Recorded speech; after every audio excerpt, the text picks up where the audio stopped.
Ich hoffe, ihr hört mich. Ich hoffe, es funktioniert jetzt. Ich glaube, der erste Anlauf war stumm, war nur Wedeln und Sprechen ohne Mund. Ich sag's euch, die Technik. Ich bin wie immer ein kleines bisschen selber schuld. Ich habe hier so ein bisschen hin und her gerödelt und habe jetzt hier plötzlich was, wo ich eine Vorschau habe, die ich dann hier live schieben kann und habe dabei scheinbar nicht verstanden, dass was er dann nicht macht, halt laut schalten ist. Aber gut, man lernt ja nie aus. Ton da. Danke, Sabrina. Ja, danke. Hier, Florian.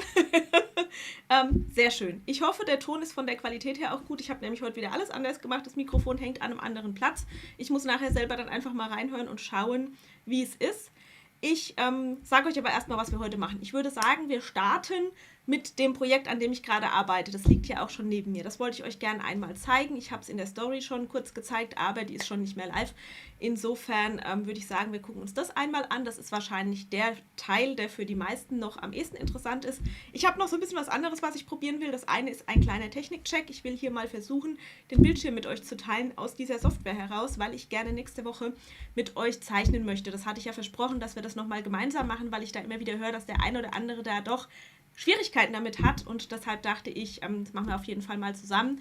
Dafür möchte ich aber heute erstmal probieren, ob das hier so klappt, wie ich mir das vorstelle, dass ich den Bildschirm auch tatsächlich mit euch teilen kann. Außerdem habe ich noch was, die Clubis wissen es schon, ich habe es letztes Mal im Club auf Tonkarton gebastelt, weil komischerweise Zoom, wenn wir im Club basteln, basteln wir ja nicht hier über Live, sondern über Zoom. Ein Problem hat mit meiner Bastelunterlage, die ich hier immer drunter liegen habe. Das heißt, ich habe einen ganzen Stapel Bastelunterlagen bestellt. Wie immer, ich kann mich immer so schwer entscheiden und da kommt ihr heute ins Spiel. Ich kann eine kleine Entscheidungshilfe brauchen, wie das hier in Zukunft aussehen soll. Also ich bin immer noch hin und her gerissen, weil meine Bastelunterlage, die ich aktuell hier drunter habe, kann natürlich einiges ab. Ihr hört jetzt meine Schläge auf den Tisch. Oh Gott. Danke, Florian. Dann versuche ich weniger auf den Tisch zu trommeln. Ja, wir gucken uns einmal die Bastelunterlagen an. Auch das ist gut. Das ist schön, dass ich das jetzt lerne, dass hier das Mikro dieses Problem jetzt mit auffängt. Klar, das ist jetzt an so einem Spezialarm eigentlich am Tisch festgemacht. Ich versuche nicht zu viel auf den Tisch zu donnern und es ist sehr gut, dass wir das feststellen, bevor ich das nächste Anleitungsvideo aufnehme, weil da würde ich mich im Nachhinein ärgern. Leute. Dann habe ich noch was Kleines. Also ich habe heute jede Menge. Ich habe auch immer noch den kaputten Plotter hier hinter mir stehen. Den können wir mal zusammenschrauben. Es ist einfach immer so, dass man zu nichts kommt, oder? Kennt ihr das auch? Ich habe heute so ein bisschen einen frustigen Tag, das will ich gar nicht zu sehr bei euch ablassen. Irgendwie hat heute nichts so geklappt, wie es sein sollte. Ich habe hier eigentlich einen neuen Monitor montiert, der ist schon wieder weg. Der hat mich nämlich einfach nur genervt, der macht nicht so ganz das, was ich gerne hätte. Ultra nervig. Und irgendwie hat heute nichts so geklappt, wie es soll. Und ich bin nicht so weit gekommen, wie ich gerne gekommen wäre. Und manchmal ist man dann irgendwie gestresst. Deshalb ist der Plan, nichts mehr auf die lange Bank zu schieben. Ich gucke mir mit euch, ganz am Ende machen wir das, glaube ich, das Technikthema mit dem Plotter nochmal an. Wir schrauben den einfach wirklich mal wieder zusammen, damit er auch wieder eingesetzt werden kann. Und ich sehe, ob meine Reparatur funktioniert hat. Ich gehe davon aus. Also ich habe das quasi gedanklich schon abgehakt, deshalb steht er auch immer noch da. Aber wir gucken es uns auf jeden Fall mal an. So, jetzt sage ich euch erst nochmal guten Abend. Hallo Nicole, hallo Christine, hallo Heidi. Hallo Heidi, nochmal explizit. Schön, dass du reinschaust. Hallo Petra. Also Papsi und Petra, ich versuche euch ja immer so zu unterscheiden. Bei Petra weiß ich immer nicht, warum der Stream nicht synchron läuft. Das hatte sie ja neulich schon mal und wir haben da irgendwie noch keine Lösung gefunden. Hallo Jona, hallo an alle, die da sind. Vielen Dank, dass ihr euch die Zeit nehmt. Wie gesagt, ich versuche jetzt ohne weiteres großes Rumquatschen euch einmal umzuschalten auf die Sache in Arbeit. Wundert euch nicht, es ist in Arbeit. Es ist nicht fertig, es liegt hier neben mir. Ich muss gerade mal einen Schritt zur Seite gehen und ich sehe, ich muss euch auch mal ein bisschen noch nach oben zoomen. So. Einmal noch die Tastatur zur Seite. Ich sag's euch, mein Sternbogenprojekt. Ich bin einerseits glücklich und stolz wie Oscar, zugegebenermaßen. Wartet, ich zoome noch ein bisschen hoch. Jetzt passt's fast ganz drauf. So muss es, glaube ich, gehen. So, ein Mörder-Riesenprojekt. Ich glaube tatsächlich, so, jetzt bin ich mit drauf, weil das ist nix. Das ist nix. Entschuldigung, ich sag ja, Technikcheck und so. Wartet, ich mach's ein kleines bisschen dunkler. So, vorher war es ein bisschen arg hell, oder? So ist jetzt okay? Ich hoffe, so ist es okay. Also, mein Sternbogen. Total irres Projekt. Total irre sage ich deshalb, weil ich glaube, bisher mein aufwendigstes Projekt überhaupt. Das heißt, für die da Bock drauf haben, Zeit einplanen. Es ist nicht schwierig, es ist einfach nur aufwendig, weil es viele Teile sind. Diejenigen von euch, die Klubbis sind, die mit mir schon die Sternecke gebastelt haben oder auch die keine Klubbis sind und trotzdem die Sternecke schon gebastelt haben, ihr habt es schon gesehen, dass man hier eben diese ganzen Randteile hat und ihr seht es jetzt hier auch. Bei der Sternecke hatte man hier unten die Aussparung, die hat man hier nicht beim Sternbogen. Hier ist der Stern quasi komplett. Dadurch sind es noch mehr Teile. Und natürlich hat man hier unten dran auch noch den Sockel. Das führt auch nochmal dazu, dass man noch mehr Teile hat. Wundert euch nicht, dass der jetzt von außen noch so ein bisschen komisch aussieht. Der ist noch nicht final, ich habe ihn noch nicht zugeklebt. Ich bin einfach noch nicht dazu gekommen. Ich dachte aber, ich zeige ihn euch trotzdem, weil man kann zumindest ja so Work-in-Progress-mäßig schon mal sehen, wie es aussieht. Ich habe heute angefangen, sämtliche Teile zu schneiden für das Anleitungsvideo, habe mich aber zwischendurch wieder von meinem Technikthema hier ablenken lassen und bin dann hier runtergetigert. Großer Fehler, großer Fehler. Aber es ging gar nicht anders, weil hier, wo ich jetzt mit euch stehe quasi und irgendwie gerade streame, nehme ich auch normalerweise meine Anleitungsvideos auf und ich sage es euch ehrlich, wie es ist, hier lag noch alles voll. Ja, und dann kam so vom, ich muss hier unbedingt aufräumen zu, oh Gott, da steht auch immer noch der Monitor, eins zum anderen und deshalb bin ich noch nicht so weit, wie es gerne wäre. Aber egal, ich glaube, ihr kennt es alle, es gibt so Tage, das ist einfach so. Okay, wir setzen da jetzt einmal noch schnell die Akkus ein, damit ihr das Ding auch mal in Betrieb seht. Und ich zeige mal, wo die Batteriefächer hier unten jeweils verschwinden. Es sind sehr viele LEDs, die da verbaut sind. Also für mein Gefühl, es sind nämlich insgesamt 60 LEDs, die ich hier eingebaut habe. Es sind zwei 30er LED-Lichterketten mit Batteriefach für 2 AA-Batterien. Ich habe euch genau diese Batteriefach plus Batteriegeschichte auch verlinkt, damit, falls ihr das Ganze auch basteln wollt, ihr euch schon das passende Batteriefach mit Lichterkette dran besorgen könnt. Wundert euch nicht, das ist ein 6er-Pack. Das heißt, davon braucht ihr 2 für dieses Projekt, könnt ihr noch mehr damit basteln. Dieses Teil, ich habe den Deckel oben vergessen, ich sage ja, heute ist alles ein bisschen chaotisch, passt einmal hier unten rein. Ich zeige euch jetzt einmal den Sockel von unten und zwar hat der Sockel hier seitlich nochmal so vorgesehene Taschen quasi, wo man das Batteriefach jetzt rein verstecken kann. Wartet, ich drehe es gleich um, dann seht ihr, dass man sogar auch an den Schalter drankommt, auch wenn es reingesteckt ist. So war da eigentlich die Grundidee, einmal auf der einen Seite. Und natürlich passt es auch mit Deckel rein, den habe ich jetzt nur gerade in meiner, ich muss jetzt schnell live gehen, Hektik irgendwie verschlampert, der liegt noch oben. So verschwindet hier unten drin jeweils das Batteriefach, einmal rechts und einmal links. Hier kommt man, wie gesagt, noch an den Schalter dran. Es ist jetzt hier unten drin einfach rein verstaut und das ist super, weil das heißt, man kann den ganzen Sternbogen auch hochheben, ohne dass hier unten einem direkt das Batteriefach entgegenfällt. Und es ist doppelt praktisch, weil das einfach euren Sternbogen auch beschwert und dafür sorgt, dass der einen nochmal sichereren Stand hat. Deshalb ist der Sockel hier unten auch breiter. Ihr seht, der Sternbogen selbst ist sehr zierlich, wenn man hier von oben drauf schaut. Der Sockel ist so breit, dass da eben das Batteriefach schön reinpasst und dass man hier links und rechts nochmal so ein bisschen einen schönen Rand hat. Ich habe es bewusst nicht noch größer gemacht, einfach um es auch zierlich zu halten. Und jetzt versuche ich uns einfach mal das Licht runterzudrehen, damit ihr seht, warum das noch Work in Progress ist. Ich sage gleich mal was dazu, was ich da gewerkelt habe. Oh, da kann ich jetzt mal hier meine Lichteinstellung auch gleich noch benutzen. Ich glaube, ich muss es ganz dunkel machen, damit man das Durchscheinen so sieht, oder? Wartet. Jetzt, glaube ich, kann man es gleich ganz gut erkennen. Also eigentlich seht ihr schon, wo die Reise hingeht. Was jetzt gerade noch stört, sind diese kleinen zusätzlichen Pünktchen, wo es durchleuchtet. Eigentlich habe ich bewusst diese kreisrunden Löcher gelassen, wo die LEDs einmal durchscheinen sollen, und zwar auf beiden Seiten, auf der Vorderseite und auch auf der Rückseite. Das heißt, der Sternbogen ist nachher von beiden Seiten hübsch. Das war mir ganz wichtig, weil wenn ich den jetzt hier bei uns zum Beispiel auf die Fensterbank stelle oder auf den Raumteile, den wir im Wohnzimmer haben, will ich natürlich, dass das von beiden Seiten gut ausschaut. Und jetzt zeige ich euch mal, was mich hier bei dem Prototyp noch gestört hat, was in der finalen Version hoffentlich, wenn das, was ich da gemacht habe, funktioniert hat, behoben sein wird. Und zwar, ich hoffe, ihr könnt es in diesen Lichtverhältnissen sehen. Ich kann sonst auch versuchen, das mal ganz auszumachen. So. Jetzt seht ihr, ist es hier wirklich dunkel und kann man sehen, dass hier seitlich, das könnt ihr wahrscheinlich ganz schlecht sehen, weil ihr jetzt meine Hand nicht seht, aber ihr seht hier oben die Leuchtpunkte, die eigentlich leuchten sollen, und hier an der Seite von dem Stern sieht man jetzt nochmal an so Stellen das Durchleuchten eben nur so auf einem Stück, und das hat mir nicht gefallen. Das heißt, da habe ich mir noch was ausgedacht, da habe ich dieses Innenteil nochmal modifiziert, damit es hier innen drin nicht so partiell komisch durchscheint. Sagt mir ruhig mal, ob euch das auch gestört hätte. Mich hat es gestört. Als ich den wirklich das erste Mal bei uns im Wohnzimmer aufgestellt habe und geguckt habe und drumherum getigert bin, habe ich gesagt, nee, so kann das noch nicht bleiben. Wundert euch auch nicht, dass das noch von vorne so ist. Wartet, wir legen mal die Vorderseite noch auf, die ich hier noch liegen habe.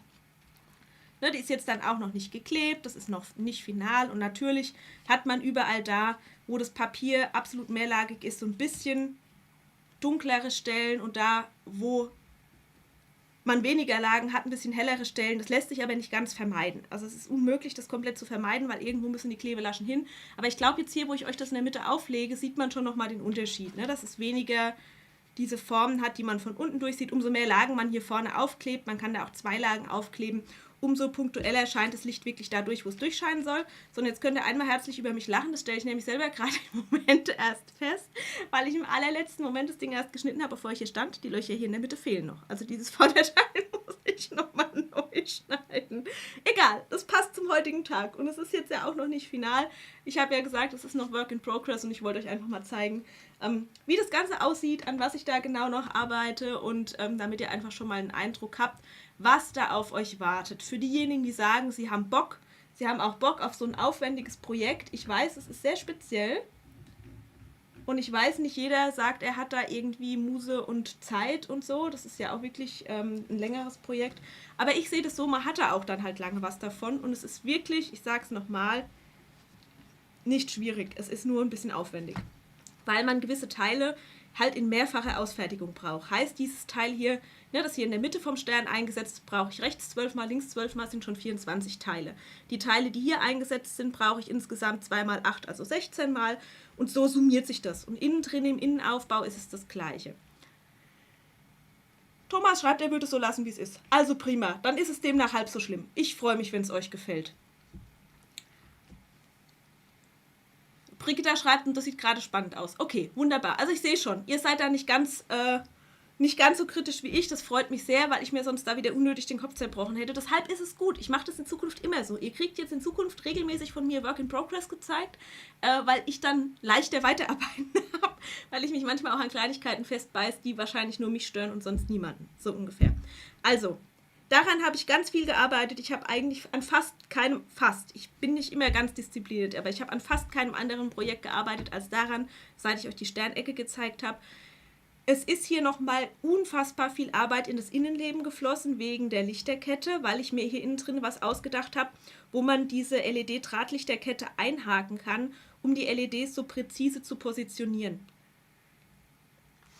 Ich lese gerade die Frage, welches Material ist das? Das ist Tonkarton, 220 Gramm pro Quadratmeter, von Folia ist der. Jetzt können wir meinem Mann mal eine schwierige Aufgabe stellen. Florian, sei doch bitte mal so lieb, mach mal meine Materialtippseite auf der Webseite auf und krusch mal den Link für den Beitrag zum Lieblingspapier raus. Das ist nämlich in den Materialtipps ganz am Anfang verlinkt.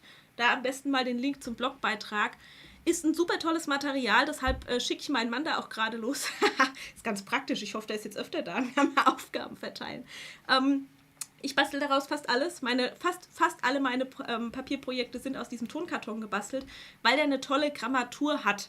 Die hat eine tolle, der hat zwischendrin sozusagen, es sind keine 300 Gramm, das ist das, was man als Fotokarton sonst gängig so auch in den Bastelbedarfsläden oft kauft, und er ist nicht so ultra leicht und ultra dünn. Also er ist wirklich schön zwischendrin, man kann ihn perfekt verwenden für solche Projekte, aber auch für Karten, für alles Mögliche. Hier, Daumen hoch für meinen Mann, der Link ist da, das hat geklappt, sehr geil, sehr schön. Okay. Man braucht viel davon. Da muss ich wieder sagen, Schande über mich. Ich habe ja gesagt, ich zähle die Anzahl der Bögen für euch. Da bin ich noch nicht ganz durch, weil ihr seht, das Teil ist auch noch nicht fertig zugeklebt. Ich habe hier schon einen ganzen Schwung Teile liegen. Ich habe schon ganz fleißig geplottet fürs Anleitungsvideo, das ich noch aufnehmen muss. Es sind einige Bögen. Ich schreibe es euch nochmal genau zusammen. Ich bin noch nicht ganz durch, deshalb kann ich es noch nicht ganz genau sagen. Aber ich schreibe es euch zusammen, damit ihr es wisst. Ich habe das hier in Rein-Weiß gewerkelt. Ich werde tatsächlich in der Anleitung diesmal auch Rein-Weiß basteln, weil ich mir den auch wirklich irgendwo hinstellen möchte. Und ja, also wie gesagt, mit dem Tonkarton kann man nichts verkehrt machen. Ich muss eins gleich dazu sagen. An dem Teil sieht man es vielleicht. Das Ganze hier ist leider aktuell im Zustand, wie es jetzt hier liegt, nicht A4-kompatibel. Es ist größer als A4.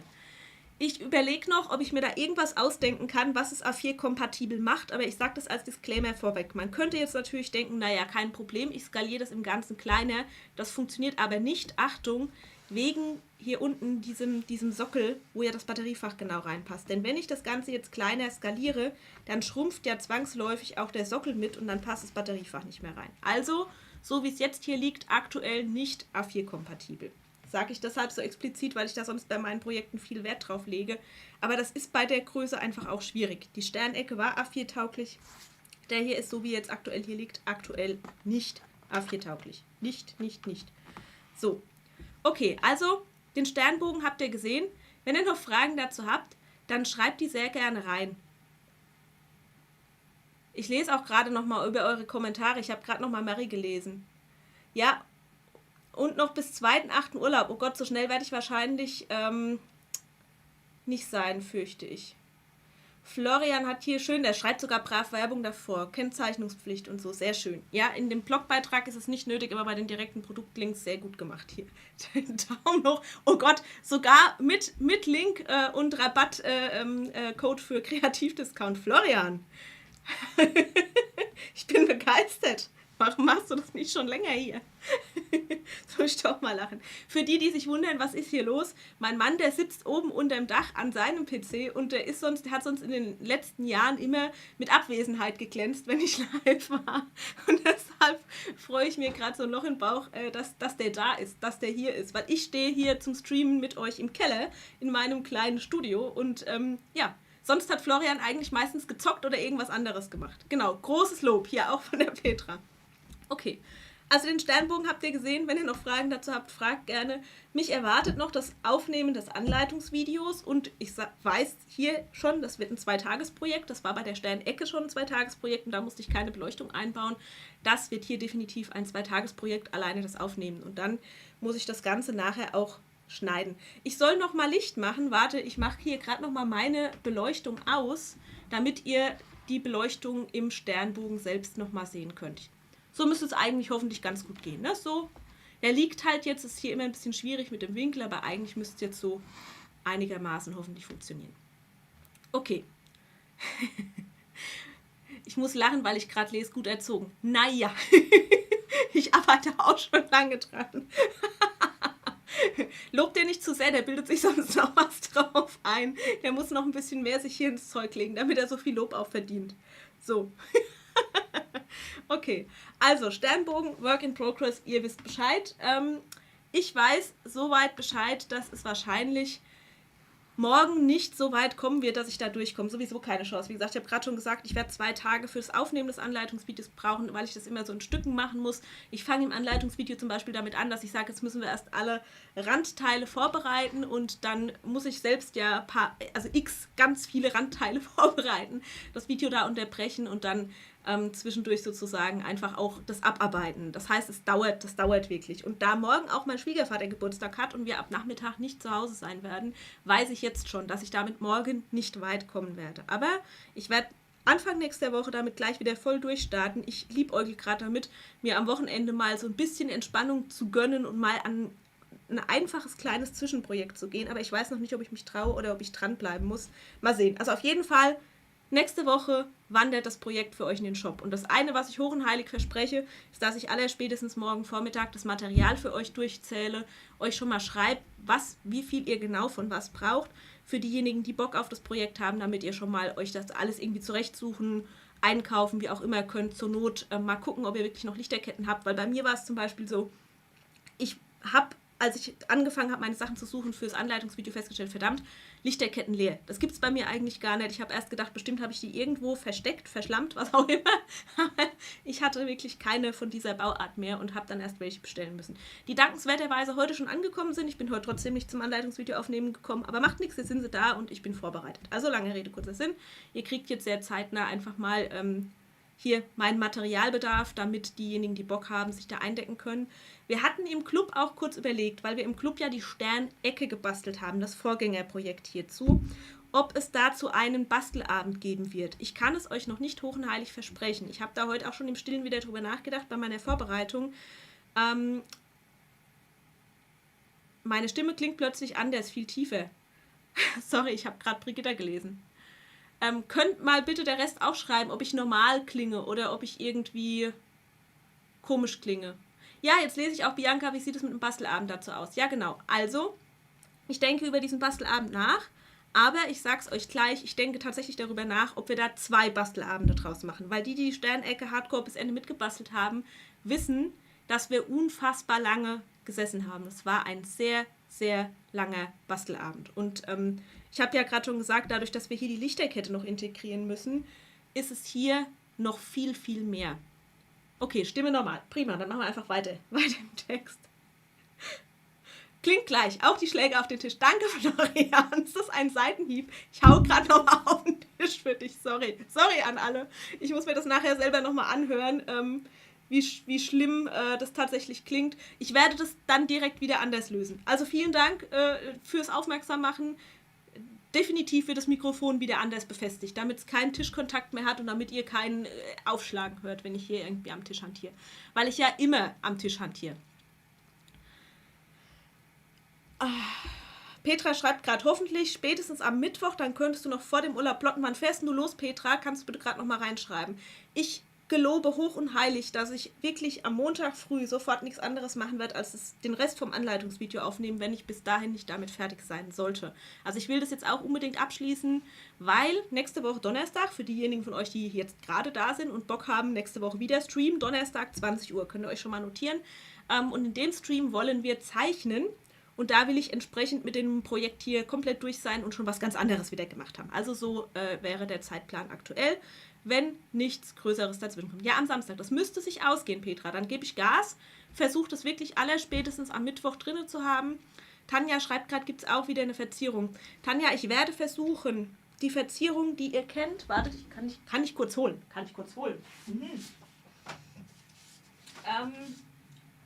Diese hier, die ist jetzt natürlich noch zu klein und da fehlt ein Stück, aber ihr seht, bei den mittleren Sternen passt es von den Proportionen her ansonsten und auch von der Größe her. Also worauf ich jetzt raus wollte, deshalb habe ich das Teil auch geholt.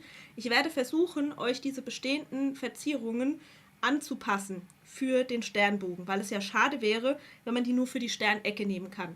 Bei den Verzierungen war es sowieso schon so, dass die komplette Sternform da auch mit drin war. Werde ich also versuchen anzupassen. Natürlich muss man dann hier jetzt dann trotzdem auch die Löcher reinschneiden, ne? Weil man sieht, dass man sonst nichts mehr sieht. Sonst ist nichts mehr vom Licht da. Jonna, ich habe das geplottet mit meiner Cameo 2. Du kannst es aber auch natürlich mit einer neueren Cameo plotten. Ich bastel jetzt gleich noch an meiner Cameo 3, Cameo 4. Es muss auch keine Cameo sein. Es kann auch natürlich eine Cricut oder ein Brother sein. Du brauchst keine überlange Schneidematte, also du brauchst nur 12 x 12 Zoll, aber du brauchst was mehr kann als A4. Ja, Mikro am Siemens Lufthaken befestigen. Genau. Kannst du mir mal einen rüberschicken, Mary? Ach, so blöd. Ich hau halt immer auf den Tisch. Ich bastel halt, aber ich bin das halt auch gewohnt vom Basteln. Und ich bin auch so jemand, der viel gestikuliert. Also Memo an mich. Oder hier, Florian, auf die To-Do-Liste bitte. Mikrofon neu montieren. Erinnere mich morgen. Ich habe das bis morgen wieder vergessen. Okay. Hervorragend. Also so viel dazu. Wie gesagt, Work in Progress, nächste Woche fertig. Ich versuche es allerspätestens am Mittwoch im Shop zu haben. Dann könnt ihr damit durchstarten. Und Bastelabend, wenn ich ganz sicher bin, dass es einen geben wird, wann der sein würde, werde ich euch dann natürlich auch informieren. Ich hab da eigentlich Bock drauf, aber es sind definitiv 2 Abende, wenn man es ein bisschen mit Ruhe und Gemütlichkeit machen will und wenn es nicht total ausarten soll. Gut. Okay. So viel dazu. Jetzt machen wir zwischendurch ganz kurz Technikcheck, weil ich habe gerade schon gesagt, ich möchte gerne mit euch zeichnen. Ich will erstmal noch was anderes ausprobieren. Alle, die noch da sind, jetzt ist mal hier eure Meinung gefragt. Achtung, wartet, ich schalte einmal die Kamera um. Hehe. Das hat geklappt, ne? Ich glaube, das hat funktioniert. Und jetzt schalte ich uns mal das Farbprofil noch um.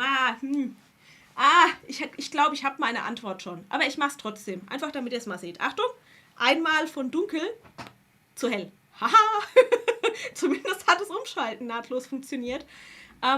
Ich habe heute nochmal an dieser Hellblau-Variante gearbeitet, weil ich immer im Nachhinein, wenn ich selbst in den Stream reingucke und nicht am iMac stehe, ein bisschen das Gefühl habe, dass das alles ein bisschen dunkel ist. Also hier an meinem iMac, ich hab heute ein bisschen einen Schlag weg wahrscheinlich, weil ich heute mit diesem anderen Bildschirm hantiert habe und ich einfach festgestellt habe, wie unterschiedlich das Bild auf unterschiedlichen Bildschirmen aussieht.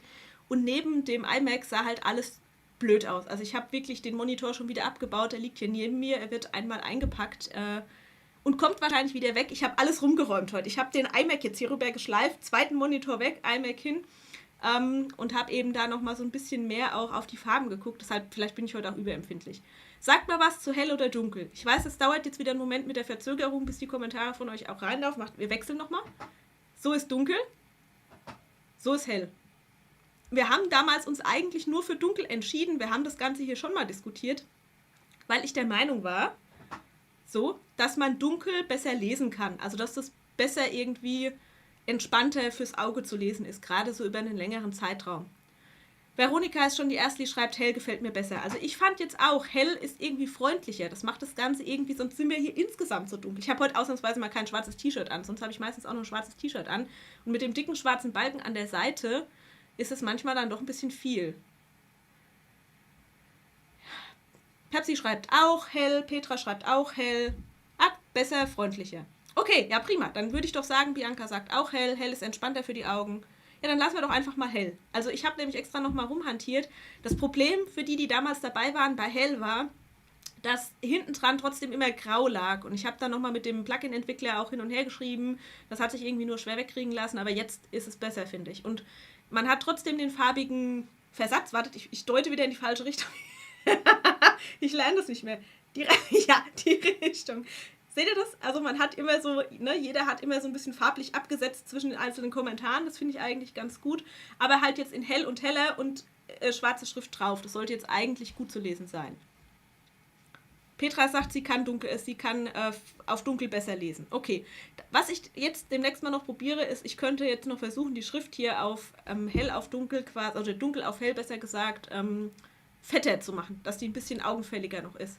Ich finde auch immer noch, dass hier, Achtung, ich schalte nochmal um, dass es ein bisschen mehr ins Auge springt, aber ich finde, das Schwarz ist auf die Dauer so trist.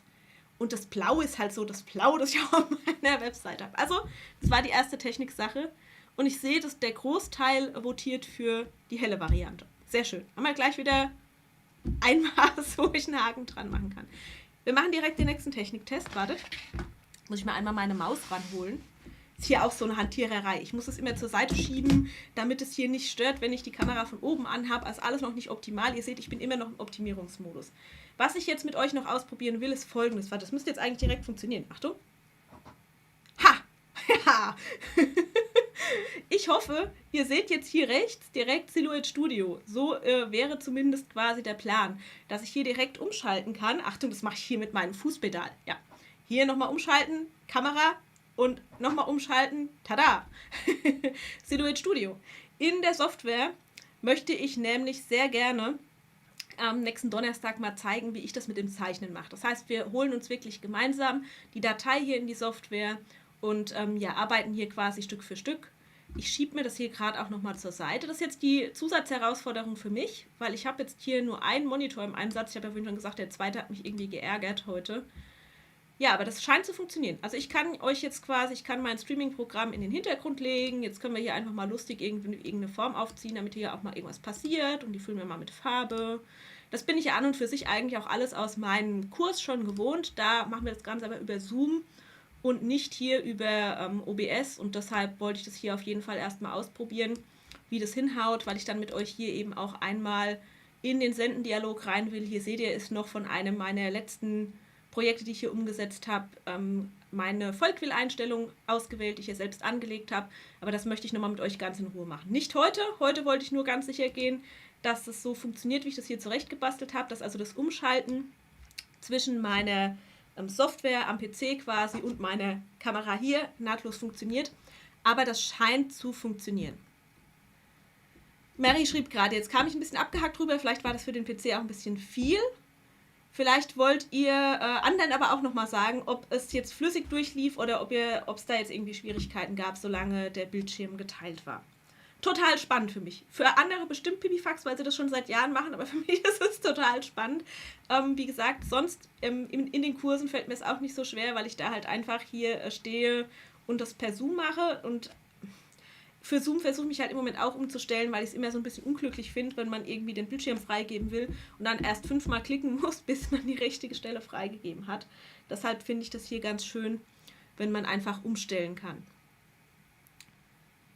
Ja, ich lese gerade, Mary schreibt, sie hat einen 27 Zoll Monitor, der ist gebogen, 70 cm breit, der ist genial zum Arbeiten. Ja, ich habe hier auch tatsächlich einen 27 Zoll iMac stehen, also ich habe einen großen Monitor, deshalb kann man auch sagen, ich kann vielleicht auch guten Gewissens verzichten auf einen zweiten. Bei euch hat es auch gehakt, das ist ja schon mal nicht so gut. Okay, dann machen wir das jetzt gleich nochmal. Achtung, ich schalte nochmal auf die Software um und wir gucken mal, ob es wieder bei euch hakt oder ob ihr jetzt sagt, nee, ist okay. Vielleicht war das auch die Tatsache, dass ich das Fenster irgendwie größer, kleiner gezogen habe.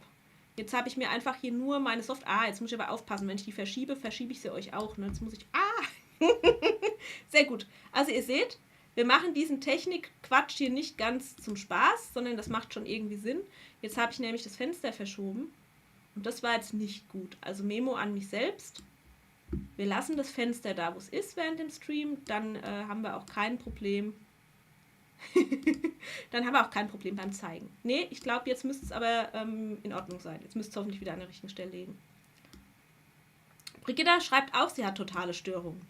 Also wahrscheinlich, du meinst, mein Stream hat leider gerade totale Störungen.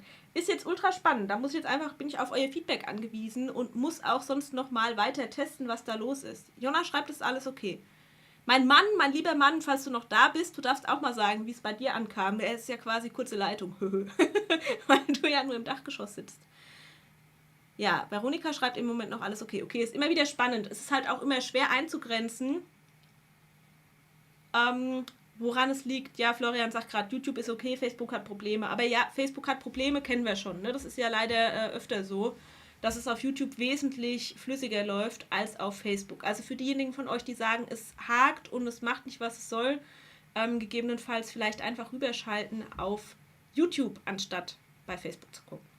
Okay, ich schalte wieder zurück. Zack. Ich gewöhne mich an mein Pedal.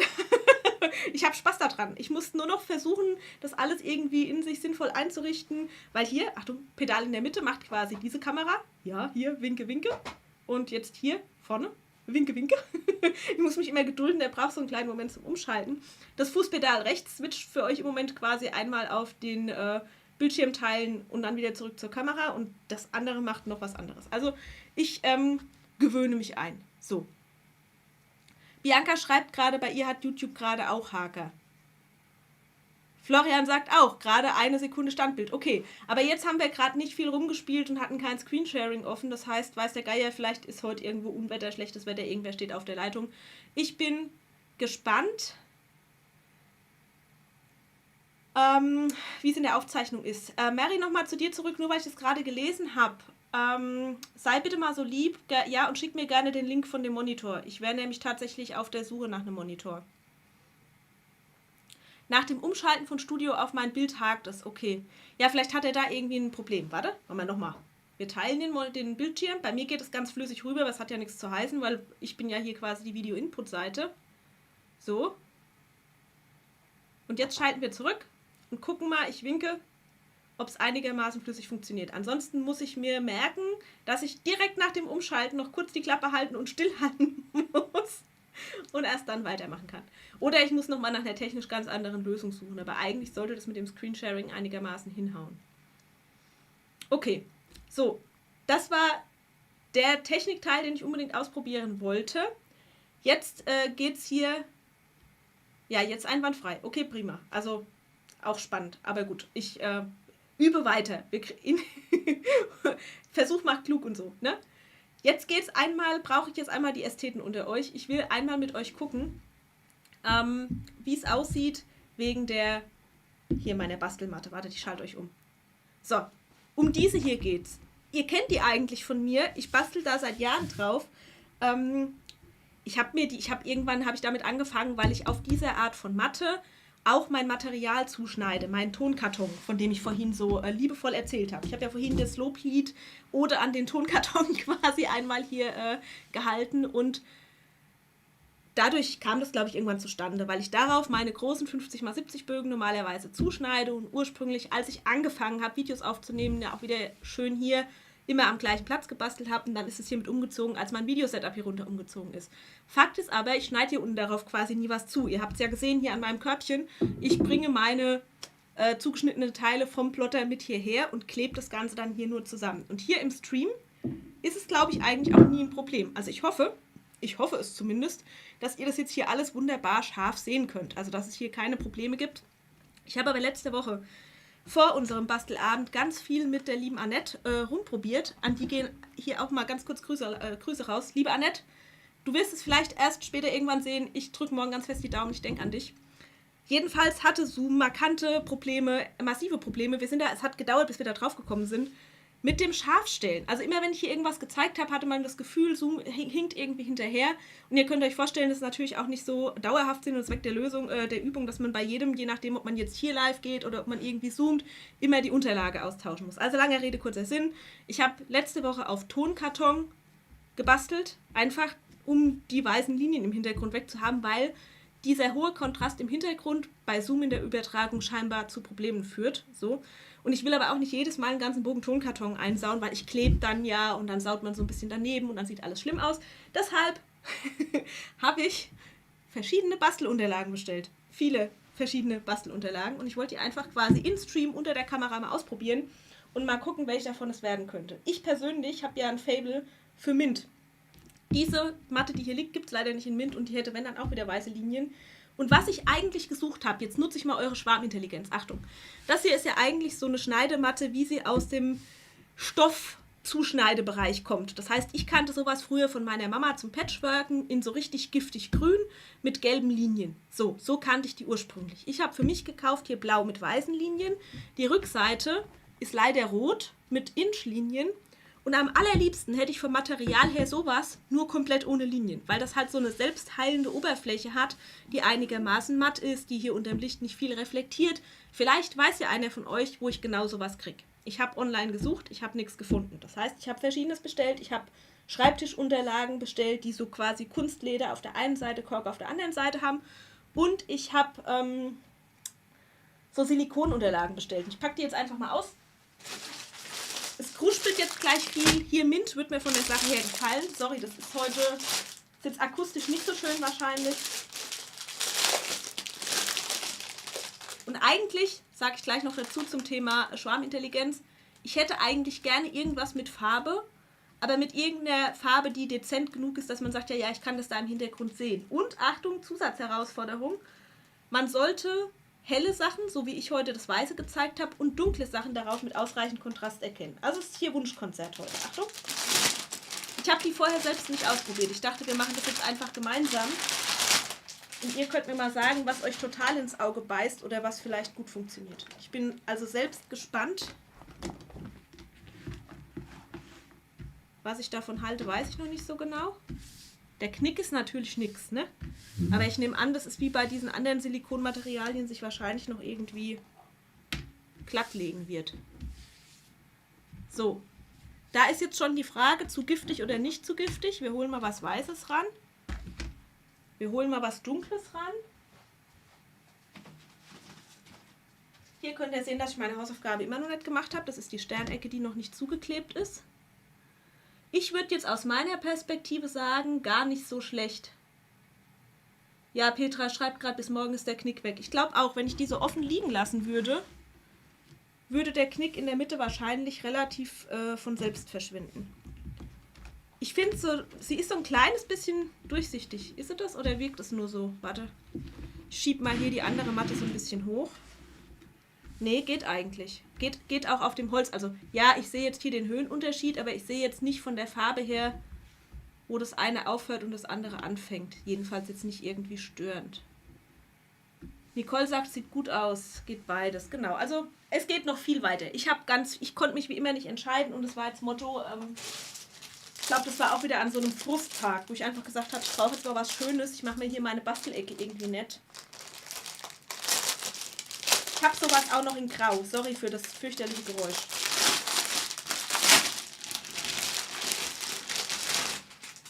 So, das ist die dunkelgrau-Version. Ich finde es hier eigentlich gar nicht so schlecht mit dem hellen und dem dunklen zum Drauflegen. Ich muss nur ein bisschen aufpassen, dass ich kein Durcheinander mache. Dass ich das alles auch wieder schön wegräumen kann. Hier sieht man die Knicke jetzt natürlich krasser und ansonsten würde ich jetzt aus dem Bauch raus sagen, die ist ein bisschen arg dunkel, oder? Ja klar, das Helle hat darauf jetzt einen guten Kontrast.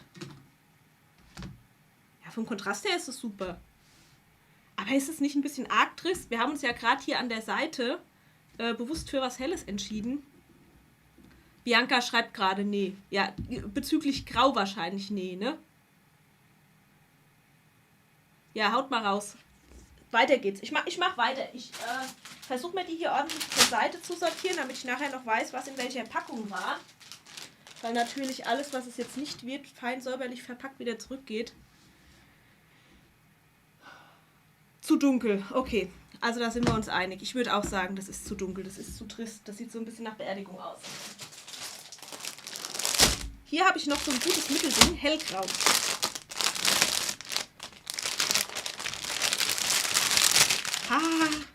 Es tut mir leid. Ich weiß, die Geräusche sind fürchterlich. Das ist ich weiß auch nicht, was dieser Haargummi hier drin immer soll. So, hellgrau. Hellgrau ist jetzt nicht mehr ganz so trist, aber ist halt irgendwie... Geht es euch auch so? Ich habe schon so ein bisschen Igitt, der Herbst kommt Gefühl. Obwohl ich eigentlich, versteht mich nicht falsch, ich mag den Herbst als Jahreszeit. Aber ich bin jemand, der braucht viel Licht. Und wenn es jetzt draußen wieder so grau wird, weiß ich ehrlich gesagt nicht, ob ich eine graue Bastelmatte brauche. Auch mit dem Weiß nicht so geil, oder? Hellgrau, ich weiß auch nicht. Also ich würde sagen, hellgrau auf jeden Fall besser als dunkelgrau, aber auf keinen Fall besser als Mint.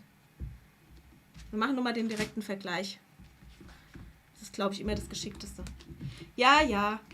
Ich weiß, ich bin da ein bisschen speziell, wenn es um sowas geht, aber ich mag mir es, wie gesagt, jetzt hier auch einfach mal schön machen, weil ihr merkt es, ich verbringe hier viele Stunden. Daniela schrieb, ihr gefällt das Dunkle. Hier seht ihr nochmal beide jetzt auch im Vergleich.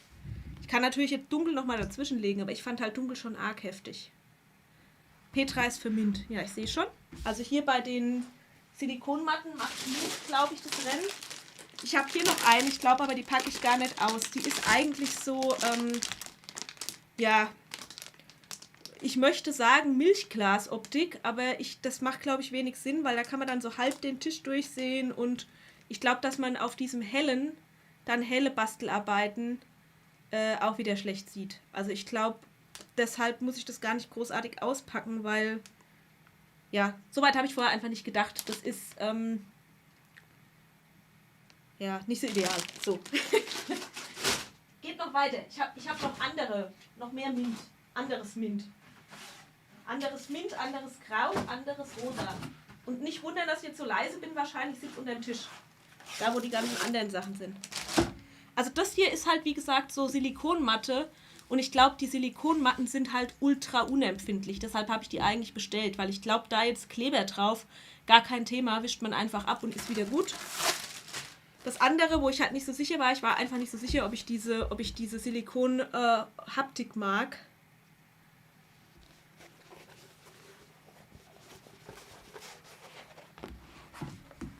So. Hätte ich hier nochmal was. Das ist noch ein bisschen grüner halt und es ist aber auch eine ganz andere Art von, das ist jetzt diese Kunstleder-Variante. Auf der einen Seite blau, auf der anderen Seite Mintfarben. Ist ein bisschen matter, das sieht man jetzt aber im Stream kaum, ne? Man sieht hier noch so ein bisschen den leichten Glanz. Ich euch mal so rum eigentlich legen, weil die könnte ich sowohl so rum als auch so rum verwenden. Das ist das, was daran ein bisschen charmant ist, weil ich sag aber sie sieht hier gar nicht, das ist lustig, sie sieht hier gar nicht so unheimlich hellblau aus. Wenn ich die hier vor mir liegen habe, sieht sie eigentlich ziemlich hellblau aus. Ja, Petra schreibt auch gerade Kunstleder und Kleber. Ja, ich bin auch nicht ganz sicher. Also mein Holzleim, weiß ich nicht, mit Wasser würde ich den vielleicht wieder runterkriegen, aber ich bin nicht so ganz schlüssig. Ich glaube, unempfindlicher ist auf jeden Fall die Silikon-Variante. Ich hole mal das eine raus, was mir bei der Kunstledergeschichte sehr gut gefallen hat. Ich habe nämlich noch eine, die auf der Rückseite Kork hat. Ist halt optisch schön, so. Aber es soll ja eigentlich zum Basteln auch taugen. Wartet mal.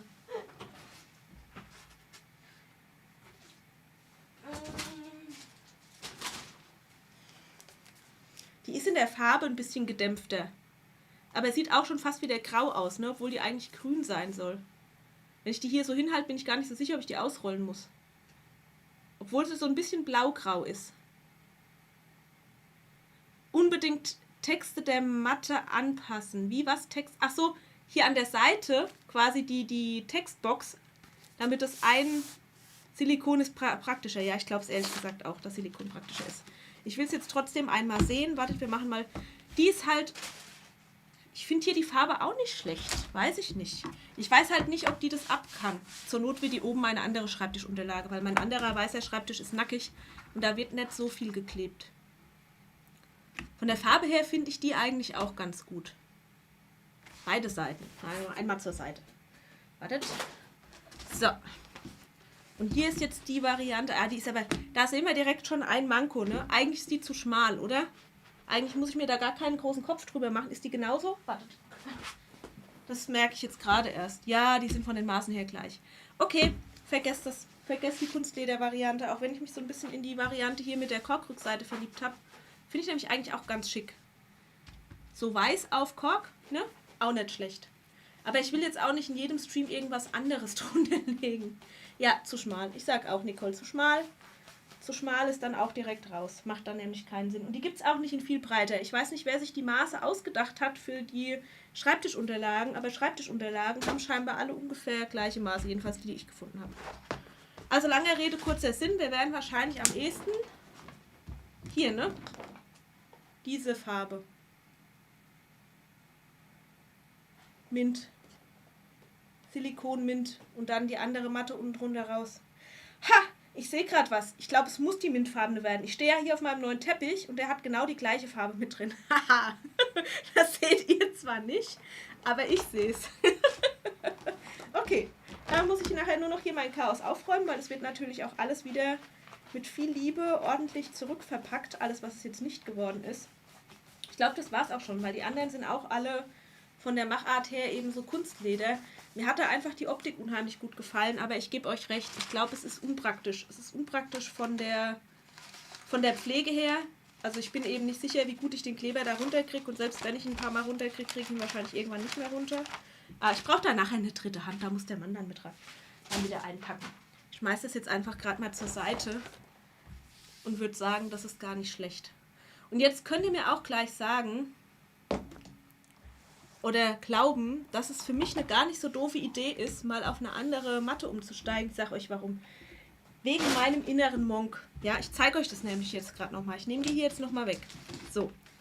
Hast du nämlich, die hat hier schon einen Fleck, kann ich gleich mal ausprobieren, wie gut die sich reinigen lässt. So. Hast du nämlich, wie ich hier, so eine linierte Matte unterliegen. Ist das, wenn du hier mit Video hantierst, gar nicht so cool, weil, ihr könnt mich jetzt auslachen, aber es ist so.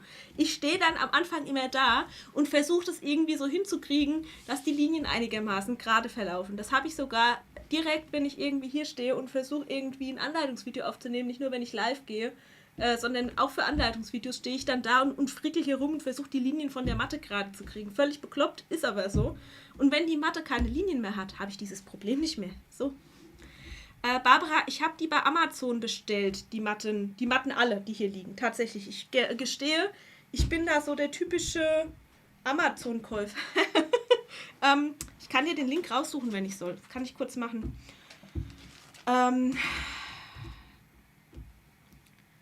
Ja, Bianca schreibt gerade, ginge bei mir genauso. Wahrscheinlich, du meinst hier mit den Linien. Ja, mich macht das bekloppt, mich macht das gaga. Ich würde es jetzt wirklich, ich würde es feiern, wenn...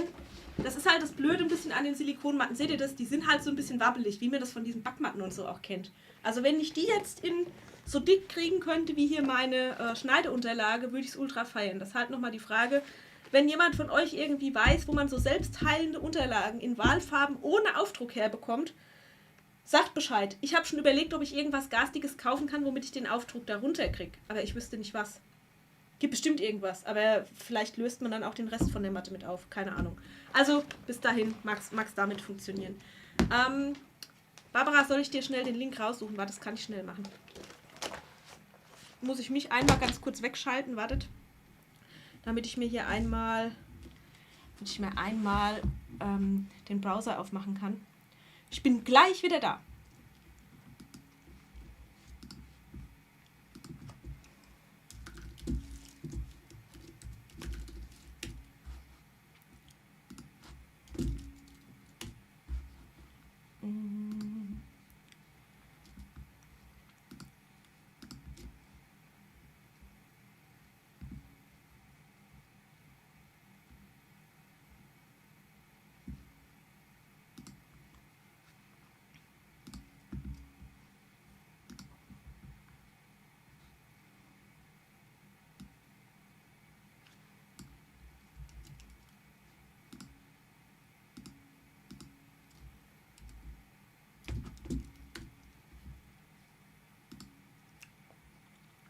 So, ich hab's fast. Sorry für die Wartenden. Ich hau das jetzt einmal in die YouTube-Kommentare, weil ich das hier direkt offen habe. Wartet, muss ich den Disclaimer wieder dran schreiben, damit ich nichts verkehrt mache. Das ist natürlich Werbung, weil Affiliate-Link. Dürft ihr jetzt gerade mal draufklicken, bitte, und mir mal sagen, ob das funktioniert hat. Ich habe den mir jetzt gerade einmal rausgesucht. Das ist jetzt der Link, den ich da reingehauen habe, ist der hier für diese mintfarbene. Aber von da aus fällt man auch noch über andere Varianten. Deshalb, ich war eben unsicher. Wir haben, als ich an dem Zoom-Abend gebastelt habe, unten drunter hatte ich graues Papier gelegt, weil auch das für die Sichtbarkeit ganz gut war. Aber ja, das Grau ist halt so auf Dauer so trist. Deshalb dann vielleicht doch die Farbe hier. Ja, Backpapier, Jonna, klingt auch gut, sieht aber halt hier vielleicht auf Kamera irgendwie auf Dauer komisch aus. Deshalb, ich wollte gerne irgendwas, was ich hier hinlegen kann, was immer hier liegen kann. Und das ist vielleicht auch gar nicht so verkehrt, weil das hier ist ein bisschen kleiner, als was ich aktuell liegen habe. Ich glaube, das sind ungefähr 50 x 70 und ich habe 60 x 90. Ja. Und es ist gar nicht so schlecht, wenn das auf dem Platz nicht mehr ganz so viel, auf dem Tisch nicht mehr ganz so viel Platz einnimmt. Deshalb bin ich mit der Größe eigentlich ganz fein. Vielen Dank fürs Mitgucken. Vielen, vielen Dank. Ihr habt mir damit sehr geholfen. Weil, fragt mein Mann, sofern er noch da ist, hätte ich den gefragt, hätte er gesagt, ist egal, nimm irgendeine. Die funktionieren alle. Ja. Und deshalb frage ich bei sowas lieber euch. So, ne? Mann, liebe Grüße an dich. Du hast ja recht, du bist halt pragmatischer als ich. Aber ich bin happy, wenn ich von irgendjemandem mit Rückmeldung kriege, der sagt hier optisch, ist so, ne? Ja, weiß ich doch. Ich bin 2 Stockwerke entfernt, weiß aber ganz genau, wie das hier läuft. So, ihr Lieben. Okay, das Thema auch abgehakt. Das heißt, du bekommst den Link gerade nicht ins Facebook. Ist nicht so schlimm, sage ich jetzt einfach mal so. Falls jemand bei Facebook ist, der den Link haben möchte, schreibt mir zur Not einfach eine Nachricht. Oder kommentiert dort nochmal. Ich kann hinterher nochmal durchgehen und kann es da auch einfach nochmal drunter hauen. Kann ich später noch machen. Also, grämt euch nicht. Ihr merkt, ich weiß, es sind neue Töne von mir. Ich war ja jahrelang nicht aktiv auf YouTube zum Streamen, schon mal gleich gar nicht. Aber ihr merkt, dass meine Präferenz sich aktuell so ein bisschen dahin verschiebt. Das heißt, es wird in Zukunft wahrscheinlich mehr auf YouTube passieren als auf Facebook, weil es ist für mich einfacher. Es ist für mich einfacher. Ja, okay. Ich habe noch was. Ich habe noch eine winzige Kleinigkeit. Wieso nicht violett? Wieso violett? Hä? Petra, habe ich irgendwas nicht verstanden? Wieso violett? Achso, du klickst wahrscheinlich gerade die Farben durch, ne? Jetzt habe ich es geschnallt. Ich bin sorry, ich habe manchmal ein bisschen eine längere Leitung. Ja, nee, oder? Für die den Link angeklickt haben, ihr könnt ja mal sagen, ob ihr jetzt violett geil finden würdet. Nee, ich glaube nicht. Ihr seht, sonst habe ich die Farben einigermaßen durchbestellt. Dunkelgrau, grau habe ich bestellt. Schwarz habe ich gar nicht erst bestellt, weil ich dachte, das funktioniert eh nicht. Das Blau, das angebliche Dunkelblau sieht zu giftig aus und ja, das Violett sieht auch sehr dunkel aus. So. Sorry für alle, die sich fragen, was macht die da? Ich habe jetzt hier hinten dran nochmal den Link durchgeklickt. Entschuldigt. Das war jetzt, ich hätte das nächste Mal, ich übe. Das nächste Mal teile ich das Ganze mit euch. Lila, ja, der letzte Versuch. Nee, ich glaube, hier mit Mint fahren wir schon ganz gut. Okay, ich habe noch eine kleine Kleinigkeit. Wartet, wir schalten nochmal um. Kamerawechsel. Ich feiere es. Falls ihr euch fragt, was ist los mit der, ich habe hier unter dem Tisch so ein Pedal stehen, ein Stream-Deck-Pedal, mit dem ich hier diese Steuerung machen kann. Und ich freue mich immer noch wie ein Schnitzel, wenn es funktioniert. Ich habe noch was anderes, ich habe noch was Kleines. Ich habe noch ein kleines Sternchen. Warum zeige ich euch das jetzt überhaupt? Ich habe ja gesagt, ich versuche nicht zu viel kreuz und quer zu gehen. Einfach deshalb. Ich habe auf Instagram mal eine kleine Umfrage gemacht, weil es mich so ein bisschen... Ne? Wartet, ich muss ausholen, damit man versteht, was da los. Ne? Was ist hier los? Ich arbeite seit Tagen pausenlos an diesem Projekt. Und wenn man so lange an was arbeitet, was so arbeitsintensiv ist, wo es aber auch arbeitsintensiv manchmal heißt, dass nur die Hände arbeiten und der Kopf nicht, weil ich habe vorhin ja schon gesagt, ich habe hier ganz viele Teile, die mehrfach benötigt werden, wo ich also den gleichen Arbeitsschritt immer wieder wiederholen muss. Und da hat der Kopf Zeit, spazieren zu gehen. So, sagen wir es mal so. Und da habe ich mir echt Gedanken gemacht, hier, was machst du hier überhaupt? Bist du bescheuert? Am Ende stehst du tagelang hier, bastelst sowas Aufwendiges und nachher sagen die alle, nee, du. Also nee, bei allem, was recht ist, auf so einen Zeitfresser habe ich jetzt keinen Bock. So, das wäre natürlich der Super-GAU, weil, also abgesehen davon, Super-GAU ist nicht ganz richtig. Ich mache das ja nicht nur für euch, das muss ich da auch immer ganz klar sagen. Ich mache das auch für mich. Ich hatte einfach Bock auf dieses Projekt und es hat mich wirklich gereizt, dieses Lichterkettenproblem zu lösen, weil sobald klar war, man könnte das beleuchten, arbeitet es natürlich im Kopf, ne? Das ist so dieses, wie mache ich das jetzt? Wie kriege ich das hin? Und ihr seht ja auch an diesem ganzen Ding hier unten mit dem Sockel, dass ich mir immer viele Gedanken mache, weil ich nämlich bei sowas sage, wenn ich jetzt hier innen drin schon extra geil die Lichterkette verstaue, dann lege ich ja nicht das Batteriefach hier einfach nebendran. Wie sieht das denn aus? Also geht nicht. Also, und ja, zwischen all diesen Gedanken, die irgendwie produktiv sind, ne, wenn ich an so einem Projekt arbeite, habe ich im Endeffekt von dem her, was ich mache, immer ganz, ganz viel Troubleshooting, Problemlösung sozusagen. Also ich sitze an irgendwas, probiere was aus, sage, nee, funktioniert nicht, dann mache ich irgendwas anders und versuche, ob es dann funktioniert, dann mache ich nochmal was anders. Und wenn der Prozess durchlaufen ist und ich dann nur noch so am Basteln bin, dann hat der Kopf halt Zeit, sich Gedanken zu machen und sich irgendwie darüber zu zerbrechen, ob das jetzt schlau ist, dass man ja weitere 2 Wochen in ein einziges Projekt investiert. Weil man kann ja auch stattdessen so kleine Sachen machen, die halt wesentlich schneller gemacht sind. Da bin ich halt in 2 Tagen und nicht in 2 Wochen fertig. Und deshalb habe ich einfach mal auf Instagram gefragt. Entschuldigung, das war jetzt eine lange Vorrede. Wie es denn aussieht. Ob die Leute Bock haben auf so aufwendige Projekte oder ob man eher sagt, nee, ne, kleines, fein, kurz und knackig sozusagen, Projekte, wo ich keine 2 Tage dran sitze, sondern irgendwas Schnelles soll es bitte sein. Und es war für mich ultra spannend, weil ich hätte vorher schon ungefähr damit gerechnet, dass die Antworten wahrscheinlich 50-50 so ungefähr ausgehen werden. Stimmt nicht ganz, also Ende der Umfrage war so etwa 60-40, 60% für lieber kleine, schnelle Projekte, 40% für, nee, hier, ich mach das, ne, ich kann das, ich habe da Bock drauf, Großprojekte sind geil. So. Jetzt beschäftigt mich schon einen halben Tag die Frage, was macht man jetzt für sich aus diesem Ergebnis?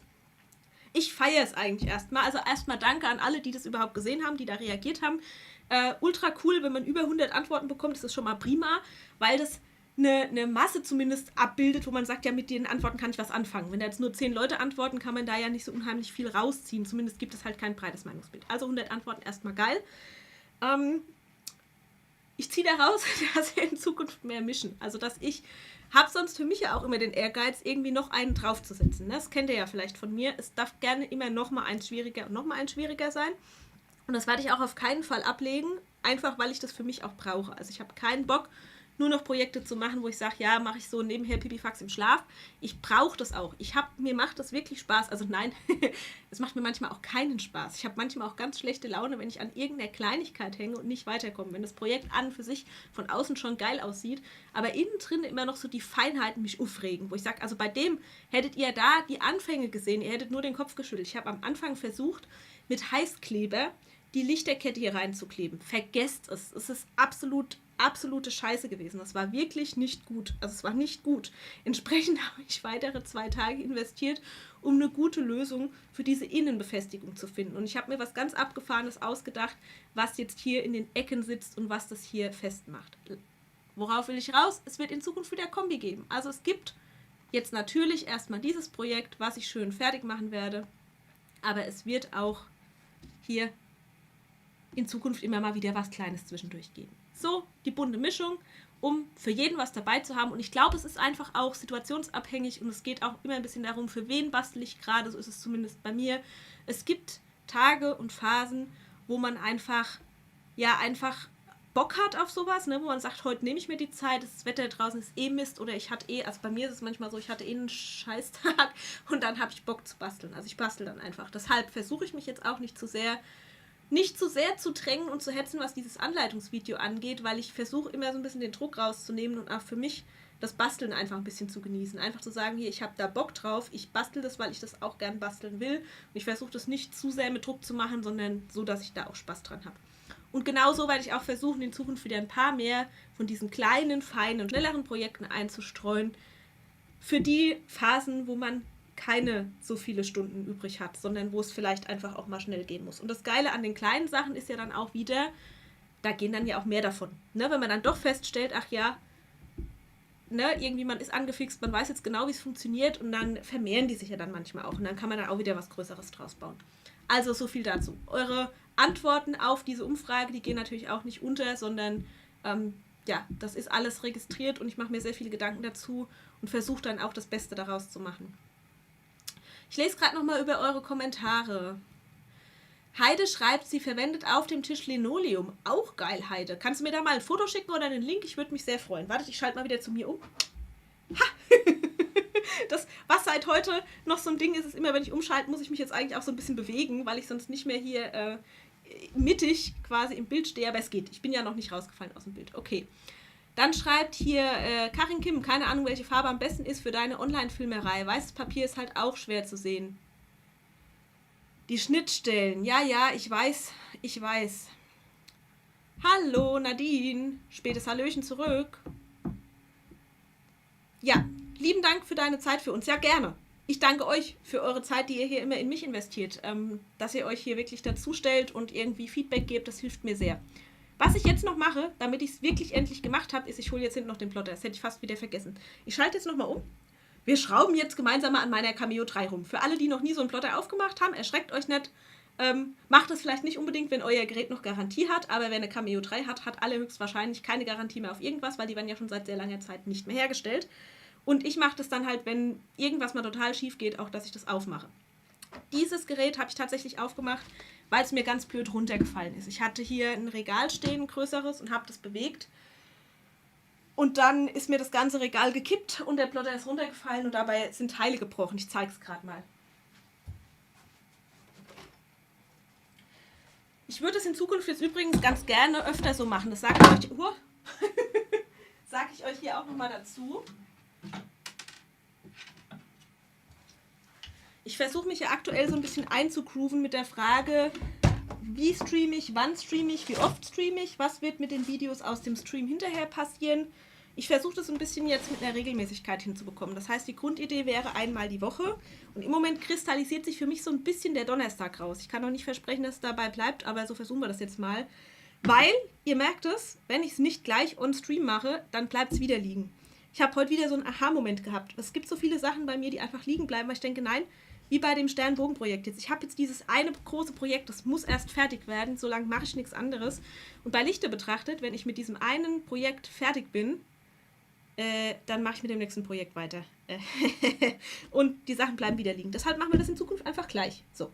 Auch wenn das dann in den Streams eine bunte Mischung ist, aus allem Möglichen, das ist dann einfach so. Ich werde das Video danach versuchen, so ein bisschen nach Themen zu schneiden, wenn Themen dabei sind, wo ich sage, die sind auch später noch interessant, werde ich versuchen, da nochmal so ein kurzes Video rauszuschneiden. Aber ansonsten gehen diese Streams jetzt einfach einmal querbeet. Genau, Nadine, wenn kein Clubabend ist. Einmal im Monat haben wir ja Clubabend donnerstags. Aber fand ich jetzt auch nicht so schlimm, dann ist halt in dieser einen Woche kein Stream, da ist der Stream dann freitags. Da zeige ich dann freitags, was wir donnerstags gebastelt haben. So wäre da die Grundidee, wenn es in der Woche einen Stream gibt. Vielleicht haben wir auch wieder bis nachts gebastelt und ich sage danach, nee, ich habe keine Lust mehr, ich brauche eine Pause. Wäre auch möglich. Generell habe ich einen Tipp für euch, den ich hier selbst mal wieder nicht beherzigt habe. Das mache ich besonders gern. Ich gebe Tipps auf, an die ich mich selber nicht halte, aber ich habe das Gerät nicht zum ersten Mal offen. Wenn euch sowas ganz Blödes auch mal passiert wie mir hier und ihr seid gezwungen, euren Plotter aufzumachen, haben die meisten von uns ja heutzutage sowas wie ein Smartphone. Und der Tipp, den ich euch da einfach geben will, ist folgender. Filmt das mit, wenn ihr das Teil aufschraubt. Ihr müsst es nicht kommentieren, ihr müsst nichts großartig, weiß ich nicht, parallel machen, aber der große Vorteil, wenn ihr es mitfilmt, ist, dass es manchmal nachher leichter ist, alle Schrauben wieder zurück an ihren Platz zu bekommen und zu wissen, was man wo weggemacht hat. Ich habe hier nichts mitgefilmt, aber ich habe den auch nicht das erste Mal offen. Ich zeige euch einmal, was kaputt gegangen ist. Ich weiß nicht, ob man es hier sehen kann, aber ich zeige es trotzdem mal. Und zwar habe ich das Teil hier seitlich abgeschraubt, weil beim Sturz des Plotters vom Regal hier Laschen gebrochen sind. Und zwar einmal ist diese Nase hier, diese hier, bin nicht sicher, ob die Kamera das jetzt scharf stellt, ich hoffe es, die hier, die ist komplett abgebrochen. Man kann die Bruchstelle, glaube ich, kaum noch sehen. Ich habe das Ganze wieder angeklebt mit einem Modellbaukleber für Plastik Und weil das hier nur so eine ganz schmale Kante eigentlich ist, habe ich mir hier ja was gebaut. Und zwar habe ich hier innen drinne nochmal so eine Art Plastikstäbchen eingeklebt. Dieses Plastikstäbchen habe ich mit einem 3D-Drucker passend gedruckt, einfach weil ich dadurch die Klebefläche extrem maximiert habe. Jetzt weiß ich natürlich, dass nicht jeder von euch einen 3D-Drucker hat, ist aber auch nicht nötig. Man kann sich hier auch irgendein anderes Hilfsmittel reinkleben. Mir war nur wichtig, dass es eben weiterhin so ein bisschen minimal beweglich auch bleibt, weil diese Nase sich ja hier unten einhängt, wenn man das Ganze einsteckt. Und so ist die Chance, dass das Ganze jetzt hier wieder heile, also dauerhaft sozusagen verbunden bleibt, natürlich wesentlich, wesentlich größer, als wenn man nur diese schmale Bruchkante anklebt und dann das Beste hofft. So. Außerdem ist dieses Teil hier oben, dieses hier, das ist auch rausgebrochen. Das ist fast noch kritischer als diese Stecklasche hier unten, weil hier die Schraube durchgeschraubt wird, hier durchs Gerät quasi. Die führt hier rein und hält hier quasi gegen. Und das hätte komplett gefehlt.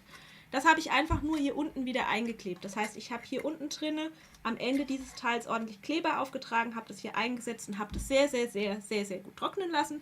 Und dadurch, dass es eben kein schmales Teil ist, das einfach nur gerade steht, sondern dass es hier unten solche Verwinklungen hat, steht es jetzt in sich wieder sehr stabil. Also ich bin sehr zuversichtlich, dass dieser Plastikschaden als solcher jetzt wieder behoben ist. Das heißt, ich baue das Teil jetzt gleich wieder an.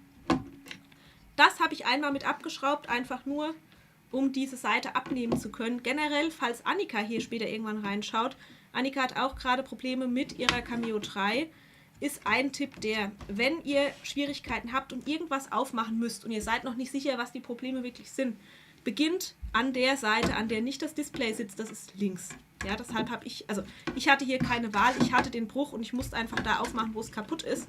Aber wer die Wahl hat, beginnt links. Ansonsten macht bitte euer Gerät natürlich spannungsfrei.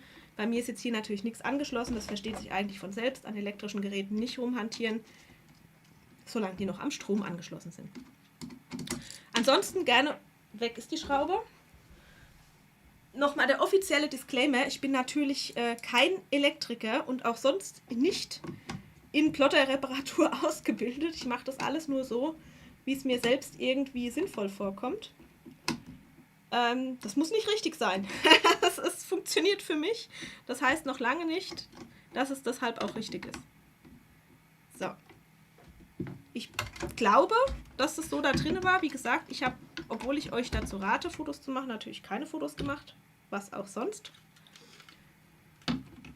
Und ich finde es immer ein bisschen abenteuerlich, dass ich solche Sachen dann hier on Stream mache. Kann ja auch komplett schief gehen, aber es macht nichts. Dann haben wir alle was gelernt. Oder haben zumindest mal gelacht. Oder wir werden merken, wie es ausgeht. So. Das Teil hier sitzt noch nicht richtig.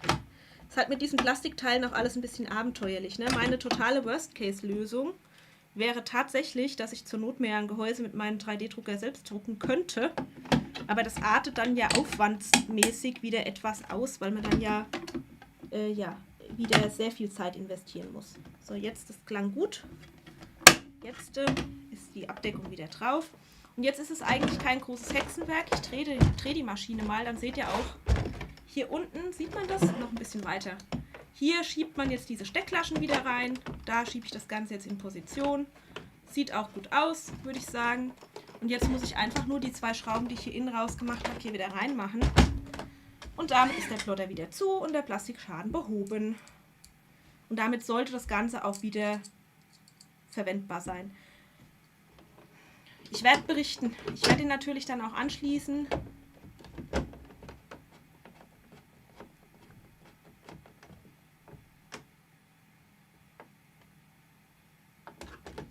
Ich lese gerade die Frage von Carola, aber Petra hat sie eigentlich schon beantwortet. Der beleuchtete Bogen, Carola, wird ein separates Projekt. Einfach weil das Innenleben quasi komplett anders ist und weil du den Sockel zusätzlich brauchst. Also du meinst wahrscheinlich, wird es eine Erweiterung, muss man quasi die Sternecke kaufen. Nein, du musst die Sternecke nicht kaufen. Der Sternbogen läuft komplett separat. Das ist eine sehr berechtigte Frage, weil es ja bei mir auch Projekte gibt, wo man ein Basisprojekt mit Erweiterung hat. Und das ist kein Basisprojekt mit Erweiterung, sondern es wird ein separates Projekt. So. Wie mein Mann immer so schön sagt, ich zitiere ihn mal, nach dran kommt ab, weil ich so ein Spezialist dafür bin, immer alles ultra fest drehen zu wollen. Übertreibt es hier nicht, ihr habt gerade gesehen, das ist innen drin nur ein Plastikgewinde. ne, Plotter wieder heile. Also zumindest hoffentlich. Wir werden es merken, ich werde ihn anschmeißen und werde berichten. Was er vorher schon hatte, war so ein kleiner Fehler hier im Display. Er hat aber trotzdem noch einwandfrei funktioniert. Und ich hoffe, dass er das jetzt auch wieder wird. Ich wollte euch das eigentlich vor allem aus einem Grund zeigen. Nämlich, um euch, ja tatsächlich ist das sogar hier ein Schraubendreher mit Magnet, aber ich habe mich einfach blöd angestellt, deshalb ist die Schraube trotzdem spazieren geflogen. Ich wollte euch das eigentlich auch nur aus dem Grund zeigen, um euch so ein bisschen zu motivieren, falls ihr einen Plotter habt, der euch lange gute Dienste geleistet hat und es gibt jetzt irgendwie kleinere Beschwerden, sich das Ganze wirklich nochmal näher anzugucken. Was ein bisschen doof und ein bisschen schade ist, dass es für die Geräte leider keine Ersatzteile in dem Sinne gibt. Aber es gibt natürlich die Möglichkeit, alte Geräte auszuschlachten. Und das ist auch der Grund, weshalb ich meine alten Plotter nicht entsorge. Ich bewahre die auf. Ich will euch jetzt nicht zu Messis machen. Wenn ihr einen Plotter habt, der gar nicht mehr tut, kann ich auch verstehen, dass man ihn vielleicht außer Sicht haben will, weil man sich nicht mehr jeden Tag darüber ärgern möchte. Aber ich bewahre die tatsächlich auf, weil wenn mal eine Kleinigkeit sein sollte, dann kann es durchaus eben Sinn machen, dass man sich das aus dem anderen Gerät ausbaut. Und ich habe x von meinen Plottern schon offen gehabt, weil manchmal einfach blöde Sachen passieren. Wartet, ich kann euch nochmal umschalten, das hätte ich vorher vielleicht gerade noch zeigen können. Und zwar sind die Geräte hier an den Seiten ja nicht ganz geschlossen und man hat hier hinten diesen Zahnriemen, der da lang läuft. Und wenn sich der Messerschlitten bewegt, dann bewegt sich ja der Zahnriemen hier hinten mit. Und ich hatte das halt auch schon, ihr kennt mich, ich bin so ein Spezialist für Projekte mit kleinen Papierfitzelchen, dass da irgendwas mit reingewandert ist und sich hinten dann in das Zahnrad gesetzt hat, über das dieser Riemen läuft. Und das hat dann eben auch zu Problemen geführt. Der Dreck, der wandert dann da im Gehäuse manchmal weiter. Das kann Jahre dauern, aber es kommt vor. Und dann habe ich das eben am Anfang schon gehabt, dass ich das Teil einfach aufgemacht habe. Ich habe alles sauber gemacht. Ich habe die Stellen, wo ich irgendwie sauber gemacht habe, auch wieder ein bisschen nachgefettet, habe es wieder zugemacht und die Maschine läuft wieder. Also wie gesagt, ich plotte aktuell fast alles mit einer alten Cameo 2.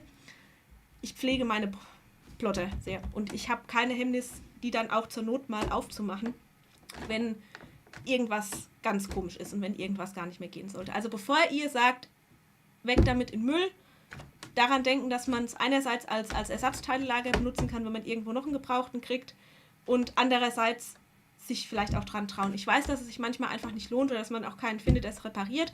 Man kann aber relativ viel tatsächlich selber machen. So, drückt mir die Daumen. Ich sage Bescheid, ob das hier funktioniert hat oder ob es nicht funktioniert hat. Ich hoffe es. Ich packe jetzt gleich meine ganzen aussortierten Bastelmatten wieder ein. Hier, für die hier haben wir uns jetzt vorläufig entschieden. Ich werde sie im nächsten Stream gleich benutzen. Vielleicht bin ich auch ganz mutig und werde darauf morgen gleich basteln. Ich hoffe, ihr verzeiht es mir, wenn ich diesen Sternbogen tatsächlich aus weißem Papier bastel. Ich denke sonst oft daran, extra in einer anderen Farbe zu basteln, weil ich immer denke, bei meinem weißen Papier seht ihr schlecht, wo ich den Kleber auftrage. Aber eigentlich, wenn man auch ein bisschen zuhört im Anleitungsvideo, kriegt man es trotzdem mit. So schwierig ist das hier nicht. Ich habe ganz kurz überlegt, ob ich alles nochmal aus einer anderen Farbe schneiden soll, aber ich glaube, seht es mir nach. Ich will den Sternbogen nachher auch irgendwo hinstellen. Und ich liebe rein weiße Deko, deshalb muss er, glaube ich, rein weiß werden. Ich schlafe mal drüber. Alle Teile nochmal schneiden ist halt auch hart. Mal gucken.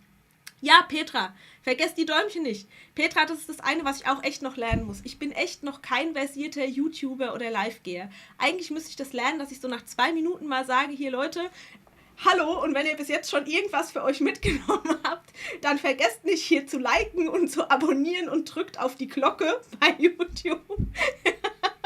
Weil ganz oft gehen wir weg und ich freue mich nachher immer ultra, seit wir das mit dem Live so machen, wie wir es jetzt machen, dass ihr hier in den Kommentaren auch mit drinnen landet und so, sind die Videos viel interaktiver und das macht mir ultra Spaß. Und natürlich will man nicht zu sehr auf die Zahlen fixiert sein, aber dann war man irgendwie letzte Woche, vorletzte Woche, ich weiß gar nicht, Stunde 20, Stunde 40 live und dann macht man das nachher aus und sieht, da sind 10 Likes unter dem Video. Das ist immer schade.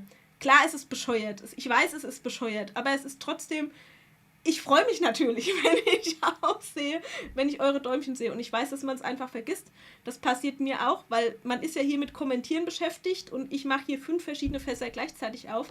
Wer denkt daran, dann da auch noch irgendwelche Knöpfe bei Facebook, YouTube oder wo auch immer zu drücken, aber hier, ich übe. Ich will noch so viel hier in meine Technik integrieren. Am liebsten will ich, dass es in Zukunft selbst so nach 5 Minuten aufpoppt. So eine kleine Erinnerung, die hier unten sagt so, hallo, sag mal Hallo in den Kommentaren und drück mal auf Like. Dann muss man das nicht selber machen. Das wäre doch sehr elegant, oder?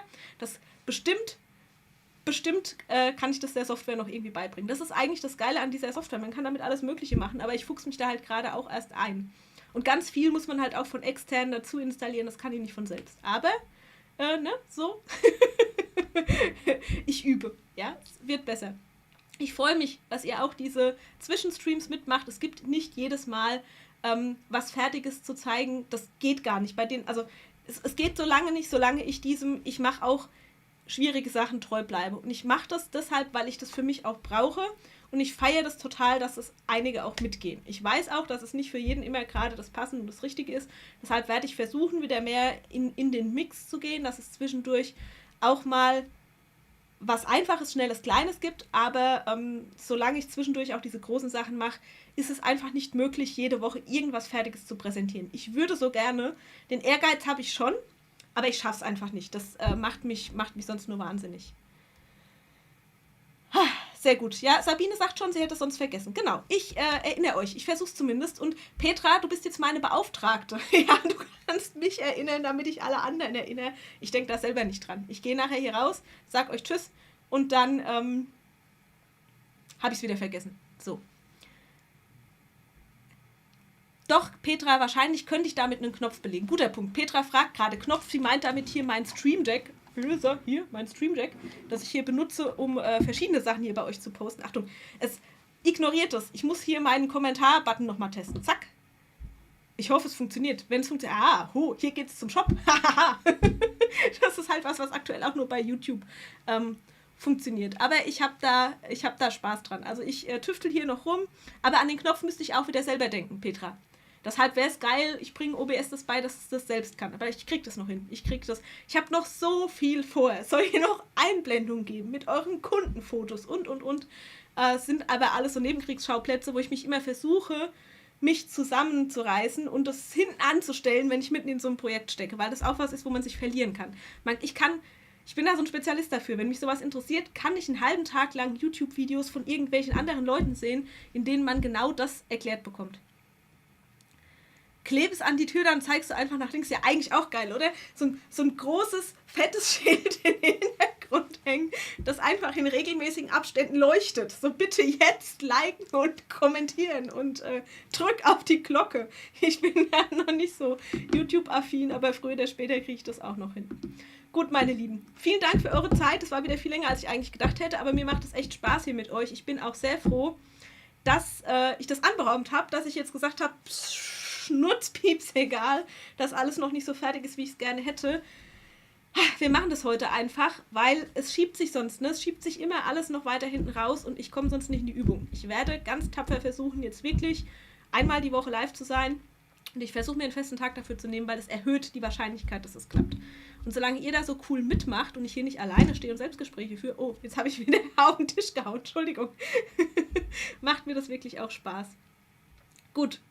Ich wünsche euch einen wunderbaren Abend. Ich kann euch heute leider noch nicht ins Wochenende entlassen. Ich hatte auch ganz kurz erst überlegt, ob nicht Freitag der bessere Tag wäre. Aber wie gesagt, morgen hat mein Schwiegervater Geburtstag. Das heißt, da wird nichts draus. Es wird auf jeden Fall sind wir eingeladen und dann bin ich entsprechend morgen nicht da. Und ich wollte nicht dann da sitzen und dauernd auf die Uhr gucken und sagen, ja, ich muss nach Hause, ich habe hier noch was. Ich habe hier noch was vor. Deshalb war auch diesmal der Donnerstag wieder besser. Auch wenn ich mich erst heute Vormittag durchgerungen habe, es tut mir leid, es war heute wieder ziemlich kurzfristig. So bin ich halt. Aber ihr seid jetzt ja schon vorgewarnt, ihr wisst, dass es mir zumindest ein Turnus vorschwebt und dann könnt ihr immer schon so ein bisschen auf der Lauer liegen. Ich lasse euch ganz liebe Grüße da. Vielen Dank für eure Zeit. Ich freue mich, wenn wir uns nächstes Mal wiedersehen. Bis dann, ihr Lieben.